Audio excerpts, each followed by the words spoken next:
DIY demos are actually the best demos that you can make. People in studio get really serious when they're recording. If you can fix that emotion on that certain period of time, then you made a good recording. I always ask artists to give me 2 demos. One demo is only played on single instrument and sang. I don't care which instrument is that. It can be guitar, it can be piano, it can be whatever the person wrote song on. On that phase of demo, I can hear is song working as itself. Is song okay? Is there everything that song needs to be a good song? Because if there is a problem in composing song, you cannot fix it with arrangements, with the sound or whatever. It's gonna remain through the recording till the end. And I always give advice that one shouldn't spend any money on making demos. So DIY demos are actually the best demos that you can make. For me, it's enough recording on a phone would be enough. Just to hear that everything's working, just to hear that everyone knows what they're playing, or to find any kind of mistakes if there are there. So my advice would be first check the song before going for arrangements. Second thing, don't spend money on demos, because at the end it's all in demo. You don't need it. There is also one thing that we called problem of perfect demo. When you have really great demo and then you go to the studio and you want to achieve exactly the same result, sometimes, quite often, it's not possible, because on that recording there is exact moment when when it was recorded with certain emotion, and just next week it might be different emotion, something might be different, it's less comfortable. People in studio get really serious when they're recording.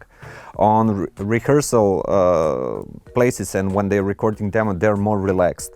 So there is certain thing that can be caught on demo and then couldn't be transformed into final recording. So there is also that kind of danger in great demo. So basically demo is needed to check your song, to check all of the parts and to remember them, because if you do a lot of stuff you can forget them. So a week later you can just check it and remember.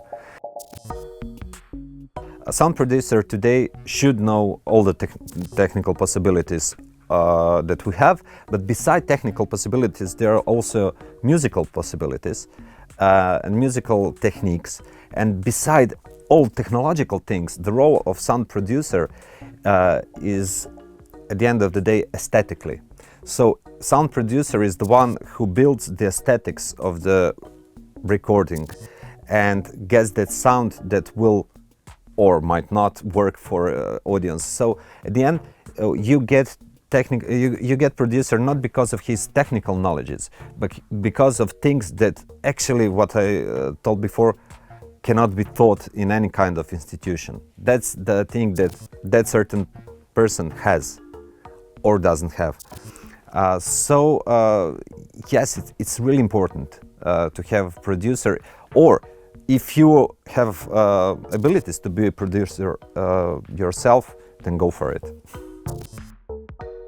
I already told before that it's quite hard balance to keep between technological and aesthetical and emotional parts of recording.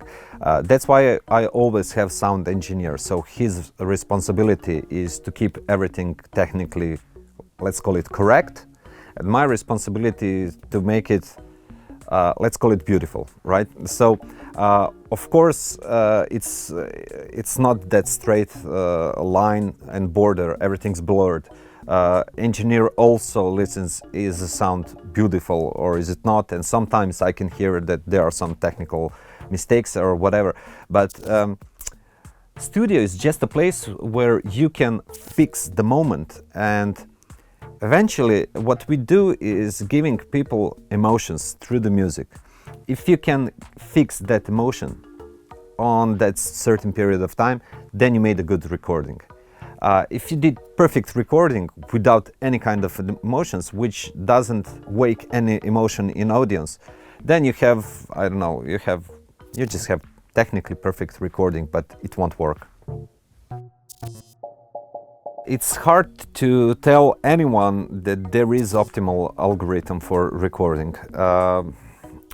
Any case is case for itself. But one colleague of mine told me that he doesn't trust musicians who wear fancy clothes but don't spend enough money on recordings.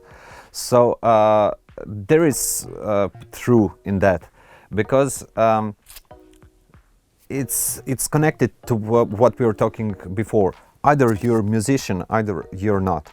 It's possible to make perfect recording and successful recording at home. You have to learn how to do it and do it. If you don't want to or can't learn how to do it, then you have to go to a professional to make it. It's hard to give any kind of advice what to do, but actually the best thing that you could do is listen to music, write music, record music and love music, and sooner or later you'll find your audience, and as soon as you find your audience you will have possibility to record your songs.